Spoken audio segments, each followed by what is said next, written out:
Em entrevista à TV Senado, o senador Eduardo Girão apresentou um verdadeiro panorama das ilegalidades e arbitrariedades que vêm sendo cometidas pelo ministro Alexandre de Moraes e seus aliados, dando os exemplos do julgamento da denúncia contra o ex-presidente Jair Bolsonaro e do caso da cabeleireira Débora Rodrigues. O senador mostrou a completa ausência de isenção dos ministros para julgarem Bolsonaro, reforçada pela decisão de manter o julgamento na primeira turma para não serem confrontados com a Constituição.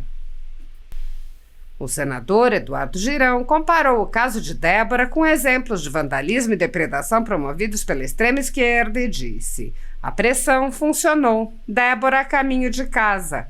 Ontem li sua carta. Soltem os presos políticos. Vitória, tá aí uma conquista da sociedade. A cabeleireira Débora, mãe de 2 filhos pequenos, que está há 2 anos presa, prestes a ser condenada a 14 anos, com multa de 30 milhões. Acaba de ser liberada para casa. Mas a nossa mobilização precisa continuar, pois além dela, o caso dos presos políticos no Brasil é gravíssimo e muitos ainda estão nos presídios. O caso da Débora foi simbólico e emblemático e parece ter acordado o cidadão de bem. Ela foi quem escreveu a frase "perdeu mané" na estátua do STF com batom. Fala, aliás, dita pelo ministro Barroso, nada menos que o presidente do STF. É como diz aquela música, mas o ódio cega e você nem percebe. Pois é, caso escandaloso da prisão de Débora Rodrigues comoveu profundamente os brasileiros, que reagiram com indignação sobre a injustiça sem precedentes em curso no Brasil. Ela se arrependeu do ato em uma carta enviada pedindo perdão ao ministro Alexandre de Moraes desde outubro de 2024, texto censurado e liberado ontem. Mas só hoje, devido à pressão, ela foi solta. É chocante a falta de humanidade de alguns ministros ao tratar de pessoas de direita e conservadores. Por isso, é urgente a anistia daqueles que participaram do protesto, enquanto criminosos maiores, como corruptos, são soltos pelo próprio STF. Por essas e outras, todos nós brasileiros que estamos sedentos por justiça precisamos voltar às ruas dia 6 de abril, de forma pacífica e respeitosa, mostrar que estamos atentos aos atos dos ministros e como eles estão destruindo a Constituição e o ordenamento jurídico, sem esquecer de pedir anistia já aos presos políticos de 8 de janeiro. Leve sua pauta, seus amigos e sua família. A rua é livre e esperamos por você no cruzamento da Avenida Dom Luiz com o desembargador Moreira, no domingo 6 de abril, às 16 horas. Um exemplo apenas, né? E eu faço questão aqui de ler essa carta do que está acontecendo com a brasileira chamada Débora Rodrigues, que errou, pichou, no momento de emoção, a estátua ali de frente ao STF, de batom, perdeu o mané, que é uma frase dita pelo presidente do Supremo Tribunal Federal. Estão cheios de sinais, o que nós estamos vendo no Brasil. E aquela mesma estátua, ela foi pichada, só que com tinta vermelha, que não sai com água e sabão como batom, por quem defende o aborto, por exemplo, num protesto, e não aconteceu nada com quem fez isso. Como também não aconteceu nada com quem pichou o prédio que mora a ministra Carmen Lúcia em Belo Horizonte, de tinta vermelha também. Isso poucos anos atrás. E agora, porque essa senhora, cabeleireira, mãe de 2 filhos pequenos, e nós vamos entender, independente se você que está nos assistindo é de direita, é de esquerda, é contra governo, é a favor de governo, é impossível você não se sensibilizar, porque isso aqui não se trata de política, é de humanidade e de respeito à Constituição do Brasil, que está sendo rasgada por esses ministros do STF. Antes de ler a carta, a gente não pode esquecer que esses ministros que julgaram na primeira turma, 3 deles têm conflitos flagrantes de interesse no aspecto de se declararem suspeitos, impedidos de julgar. Um, por exemplo, que é o ministro Flávio Dino, que foi ministro do governo Lula, ele disse que o Bolsonaro, o réu agora, nesse processo injusto que está acontecendo, disse que ele era o próprio demônio. Gente, eu vou repetir. Disse que o Bolsonaro é o próprio demônio. Como é que você vai julgar o demônio? Vamos lá, pergunto para você. Você está com a caneta na mão, como é que você julga o demônio? Que você fala publicamente. Outro aspecto, o Alexandre de Moraes, ele se diz vítima desses que foram considerados réus. Como é que ele pode julgar alguém que ele é vítima? Ordenamento jurídico na lata do lixo. Eu fico imaginando os estudantes de direito do primeiro, segundo semestre questionando por o tempo que eu perdi em fazer direito, porque esses caras que escreveram livros, que estão na Corte Suprema do Brasil, fazem tudo ao contrário do que está no papel. E o outro, que é o ministro exatamente Zanin, é o advogado pessoal do Lula. Foi advogado pessoal do Lula e está lá, indicado pelo Lula também. Então nós temos, assim, só nesses três, sem falar dos outros que foram indicados pelo PT, né, das 5. Por isso que não querem deixar ir para o plenário. Por que não querem? Para você entender. É meu papel dizer isso para você. Por que não querem deixar ir para o plenário? Porque escancara.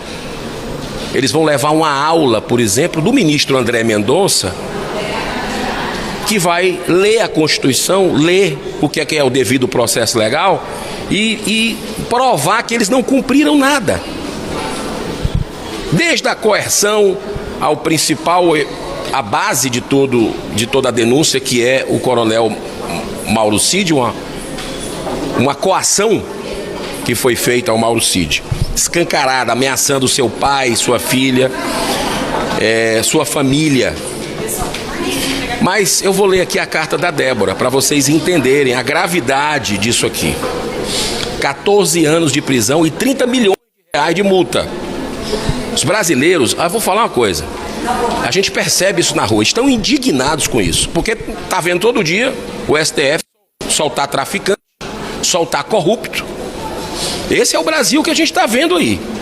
Aí olha só, essa brasileira está sendo... que pegaram ela para Cristo, junto com outros presos políticos, centenas de presos políticos, milhares de presos políticos que nós temos no Brasil hoje. Olha essa carta que foi divulgada, liberada, estava em sigilo. Rio Claro, 6 de outubro de 2024. Isso aqui o brasileiro tinha que ter conhecimento antes. Excelentíssimo ministro Dr. Alexandre de Moraes, que esta o encontre com saúde e paz. Me chamo Débora e venho através desta carta me comunicar amistosamente com Vossa Excelência. Não sei ao certo como dirigir as palavras a alguém de cargo tão importante. Portanto, peço que o senhor desconsidere eventuais erros. Sou uma mulher cristã, tenho 39 anos, trabalho desde os meus 14 anos de idade, sou esposa do Dilton e temos 2 filhos, o Caio, 10 anos, e o Rafael, 8 anos, que são meu coração batendo fora do peito. Excelência, para não tomar muito o seu tempo, eu vou direto ao ponto. Sou uma cidadã comum e simples, sempre mantive minha conduta ilibada, jamais compactuei com atitudes violentas ou ilícitas. Fui a Brasília, pois acreditava que aconteceria um movimento pacífico e sem transtornos. Porém, aos poucos, fui percebendo que o tom foi ficando acalorado. Devo deixar claro que em nenhum momento, em momento algum, eu adentrei em quaisquer casa dos poderes. Fiquei somente na Praça dos 3 Poderes, encantada com as construções tão gigantescas e de arquiteturas. Sinceramente, fiquei muito chateada com o quebra-quebra nas instituições. Repudio o vandalismo, contudo eu estava ali porque queria ser ouvida. sobre o resultado das eleições tão conturbadas de 2022. Eu queria maiores explicações. Por isso, no calor do momento, cheguei a cometer aquele ato tão desprezível, pichar a estátua. Posso assegurar que não foi nada premeditado. Tudo foi no calor do momento, sem raciocinar.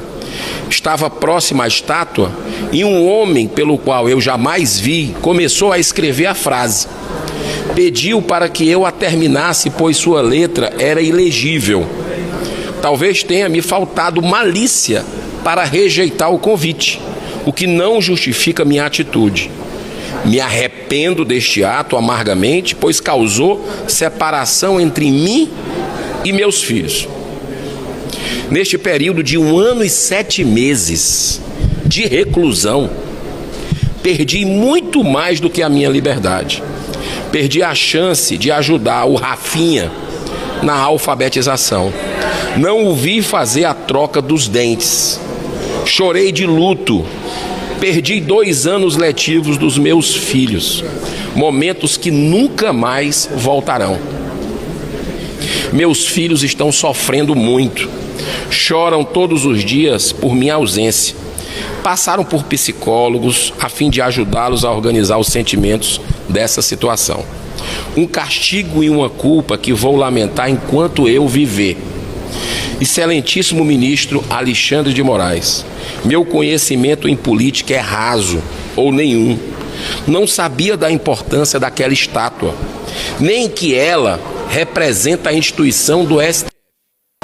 Tampouco sabia que o seu valor é de 2 milhões de reais.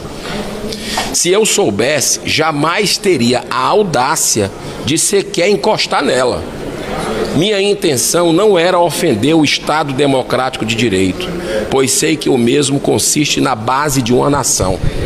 Portanto, venho pedir perdão por este ato que até hoje me causa vergonha e consequências irreparáveis. Sei que não deveria, mas hoje tenho uma aversão à política e quero ficar o mais distante possível de tudo. Entendi que quando somos tomados pelo entusiasmo e a cólera, podemos praticar atitudes que não contribuem em nada.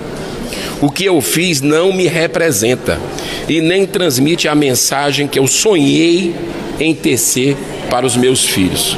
O que mais almejo é ter a minha vida pacata e simples de volta, ao lado da minha família. Termino essa carta na esperança de que esta demonstração sincera do meu arrependimento possa ser levada em consideração por Vossa Excelência. Deus o abençoe. É um pedido de perdão que não foi levado em consideração, como ela pede no final da carta, pelo ministro Alexandre de Moraes. Isso é desumanidade. Isso aqui é um ser humano. E você nota nas palavras e no processo que não tem nada mais em relação a ela.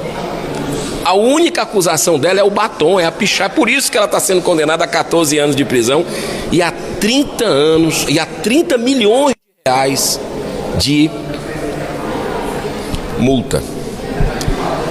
Esse é o Brasil que a gente vive hoje. Você imagina, se coloca no lugar dessa senhora, da Débora.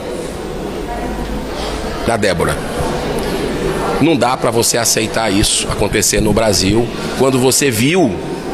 Eu sou de 72, mas andei pesquisando um pouco a história, não vivenciei na plenitude o momento de sombras que o Brasil teve no passado de ditadura.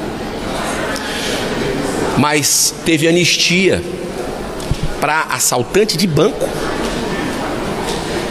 Na época, por interesses políticos, assaltaram o banco, sequestraram embaixadores, pegaram em armas, fizeram todo tipo de arruaça, foram anistiados. E essa turma que diz sem anistia hoje, esquece que eles foram anistiados com coisas muito piores. E essas pessoas aqui, como a Débora, estavam com batom, com a bandeira do Brasil enrolada, estavam com a Bíblia, e nós estamos vendo essa caçada implacável a quem é de direita e a quem é conservador, a quem é cristão. Porque essa história existe há 2000 anos, da perseguição aos cristãos. Antes nos jogavam nas arenas dos leões, para sermos trucidados, estraçalhados nos leões por causa da nossa fé. É isso que está acontecendo com o Brasil, que é a terra majoritariamente de cristãos. Nós temos a maior nação católica do mundo, a maior nação espírita do mundo, e a segunda maior evangélica, já chegando na primeira, é o Brasil. Isso aqui precisa levantar o povo de bem. Não podemos absolutamente fazer de conta que isso não está acontecendo e nos calarmos. É como diz Martin Luther King, um grande humanista: o que me incomoda não é o grito dos violentos, dos corruptos. O que me incomoda é o silêncio dos bons. Convido a você a participar. Agora, no dia 6 de abril, em todo o Brasil. Todo o Brasil. Nem que vá uma pessoa para a rua com o seu cartaz. E a rua é livre, coloca o que você quer lá. Que história é essa? Claro que de forma ordeira, pacífica, obedecendo à legislação, coloca. É hora das pessoas de coragem nesse momento para reverter o futuro dos nossos filhos e netos que hoje estão sendo escravizados por essa turma que está no poder e pelos omissos que vivem nos 3 poderes da República, que estão vendo o que está acontecendo de errado e fazem de conta que nada está acontecendo de errado. Deus abençoe e acorde a nação brasileira. Dia 6 de abril estarei com vocês nas ruas do país, me manifestando pelo que eu acredito e pelo que incomoda a mim, e eu tenho certeza que incomoda a você, cidadã e cidadão de bem. Muita paz.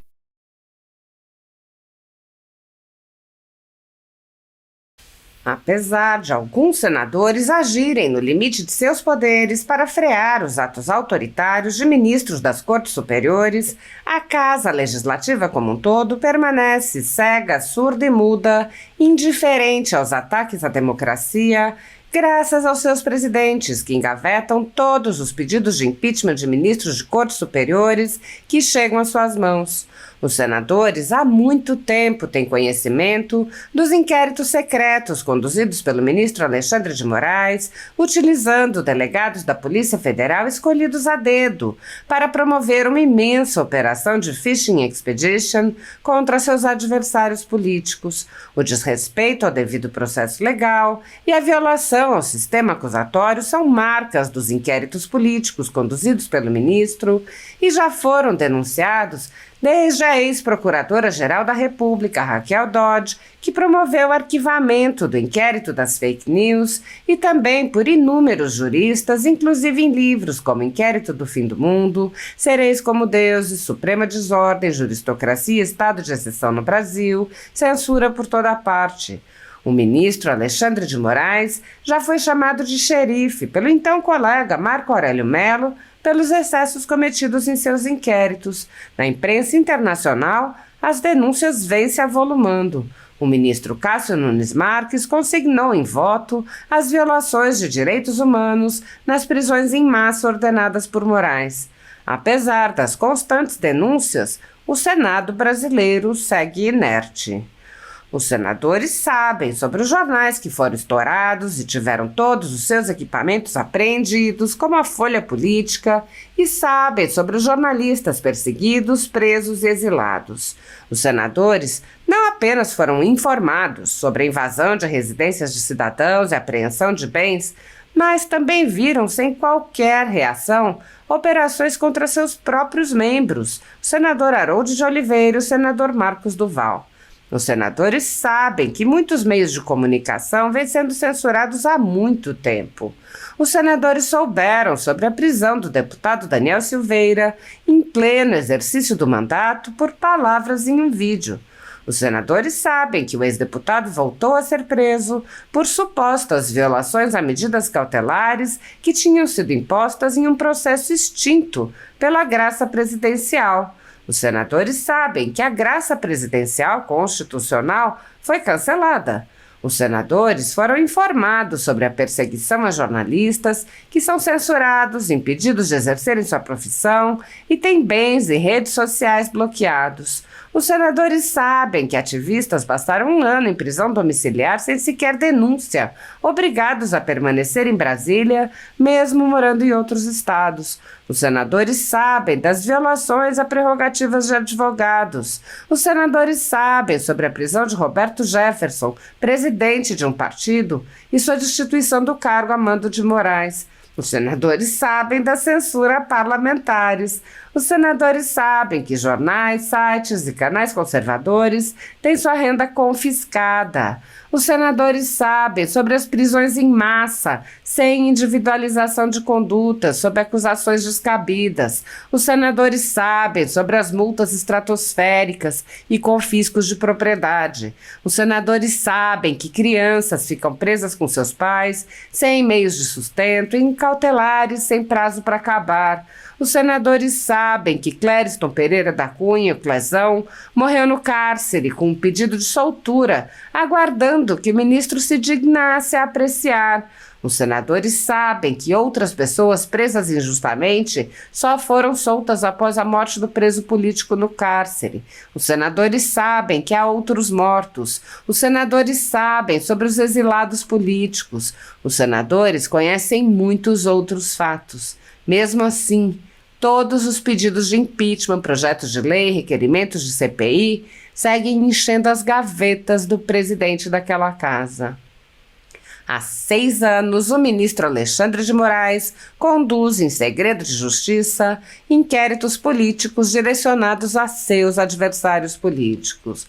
Em uma espécie de parceria com a velha imprensa, matérias, reportagens e relatórios são admitidos como prova sem questionamento, substituindo a ação do Ministério Público e substituindo os próprios fatos, e servem como base para medidas abusivas que incluem prisões políticas, buscas e apreensões, bloqueio de contas, censura de veículos de imprensa, censura de cidadãos e parlamentares, bloqueio de redes sociais, entre muitas outras medidas cautelares inventadas pelo ministro sem qualquer chance de defesa ou acesso ao devido processo legal.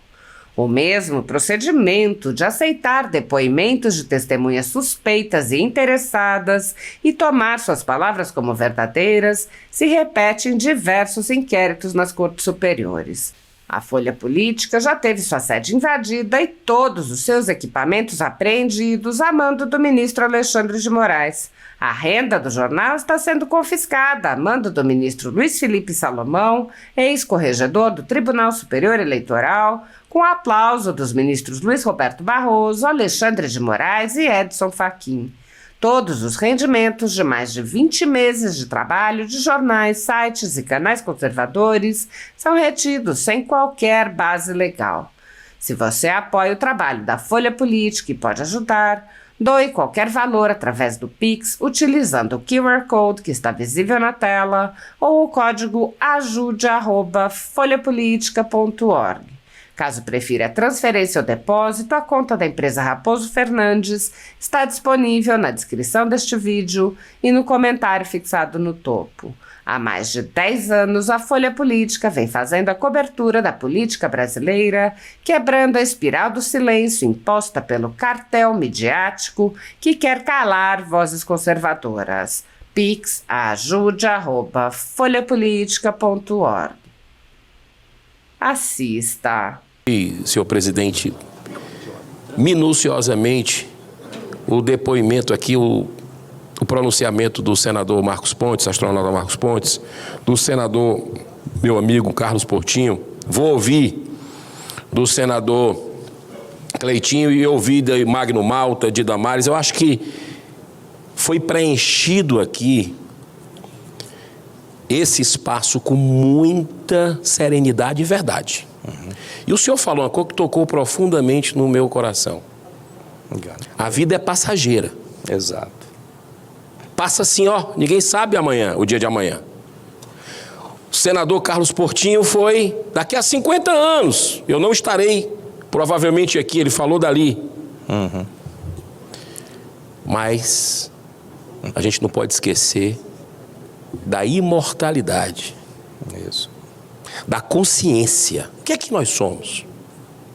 O que estão fazendo hoje no Brasil, e esse dia é emblemático, o dia 26, eu falei aí também mais cedo, é uma injustiça tão sem precedentes que nós todos vamos nos envergonhar, mesmo a gente que combate o bom combate, denuncia o que está acontecendo, mas nós vamos nos envergonhar de ter feito parte disso, de não ter convencido os colegas a tocarem a mão na consciência, porque a maioria aqui são pessoas de bem. Sim.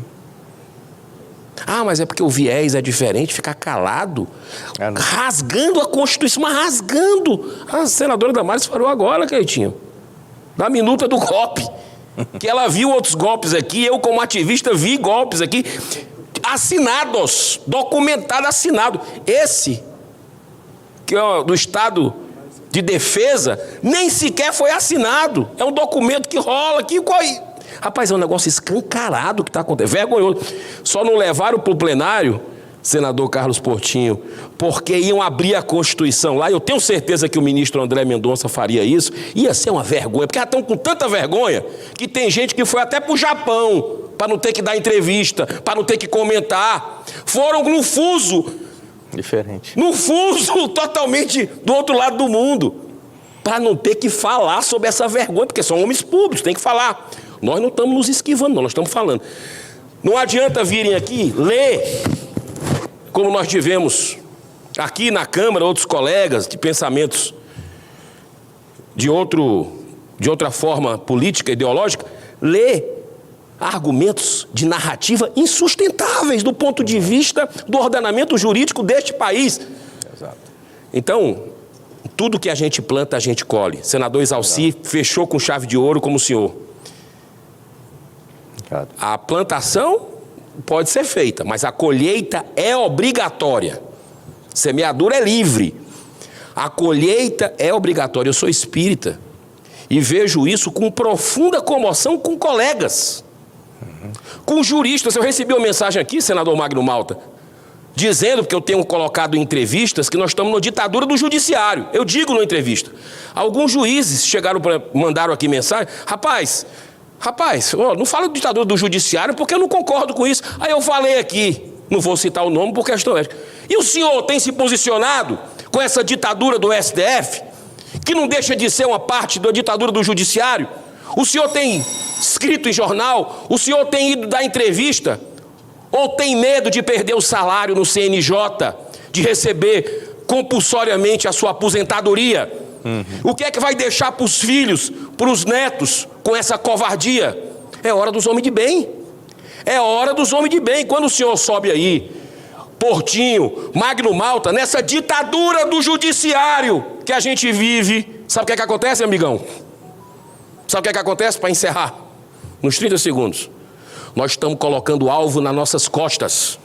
Porque tribuna não é mais nesse país livre. Querem criminalizar porque é de direita e conservador. É uma vergonha. E eu sou um parlamentar independente nessa casa. Critico o Bolsonaro. Critiquei em muitos momentos. Sou de um outro partido. Mas é uma injustiça que ele e os outros estão vivenciando nesse justiçamento, no linchamento, como disse o senador Magno Malta. Obrigado. Obrigado, senador.